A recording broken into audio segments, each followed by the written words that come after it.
আমাদের উপর জুলুম করা হয়েছে, এটাকে আমরা সহ্য করে নিলাম। আমাদের ভাইদেরকে হত্যা করা হয়েছে, সেটাও সহ্য করে নিলাম।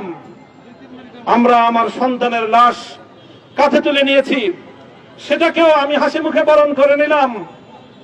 আমাদেরকে অপমান এবং লাঞ্ছনার সব ধরনের ষড়যন্ত্রের সম্মুখীন হতে হয়েছে, সেটাও আমরা হাসি মুখে বরণ করে নিয়েছি।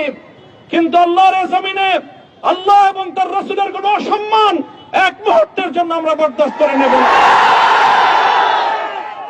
আমরা আমাদের সর্বোচ্চ ত্যাগ এবং কোরবানি স্বীকার করতে প্রস্তুত রয়েছি, জীবন দিতে প্রস্তুত রয়েছি। আল্লাহর জমিনে আল্লাহর দ্বীনের ঝান্ডা সমুন্নত করেই আমাদের যাত্রা থামবে ইনশাআল্লাহ। হয়তো শাহাদাত, নয়তো খেলাফত ইনশাআল্লাহ। আল্লাহর জমিনে খেলাফত প্রতিষ্ঠার যে আওয়াজ আজ পৃথিবীর দিকে দিকে উচ্চারিত হচ্ছে, সে আওয়াজ বাংলার জমিনে খেলাফতের এই আন্দোলনকে চূড়ান্ত গন্তব্যে পৌঁছাবে ইনশাআল্লাহ। আমি বাংলাদেশের আলেম সমাজ, হেফাজতে ইসলাম বাংলাদেশ সহ বাংলাদেশ খেলাফত মজলিস সহ সকল ভ্রাতৃপ্রতিম সংগঠন, সকল ধর্মপ্রাণ, ইসলামপন্থী বিভিন্ন ছোটখাটো মতভেদ, মতবিরোধ, মত পার্থক্যের ঊর্ধ্বে উঠে যারা এলায়ে কালিমাতুল্লাহর এই এক বাণীতে বিশ্বাসী, আল্লাহর জমিনে আল্লাহর দ্বীন কায়েম করতে চাই, আমাদের তাআলাউ ইলা কালিমাতিন সাওয়াইন বাইনানা ওয়া বাইনাকুম এই এক মন্ত্রে উজ্জীবিত হয়ে আল্লাহর দ্বীনের ঝান্ডা সমুন্নত করবার এই আন্দোলন এবং সংগ্রামে আমি নিজেকে উৎসর্গ করার ঘোষণা করছি।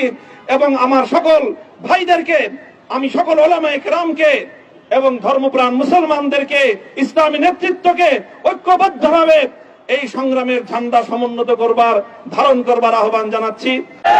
আসো, স্কুলের ছাত্র আসো, আমার মাদ্রাসার ছাত্র পাশে দাঁড়াও, কলেজ থেকে আসো, ভার্সিটি থেকে আসো, তোমরা হাতে হাত মিলাও, ইনশাআল্লাহ দেশের স্বাধীনতা অক্ষুণ্ণ থাকবে।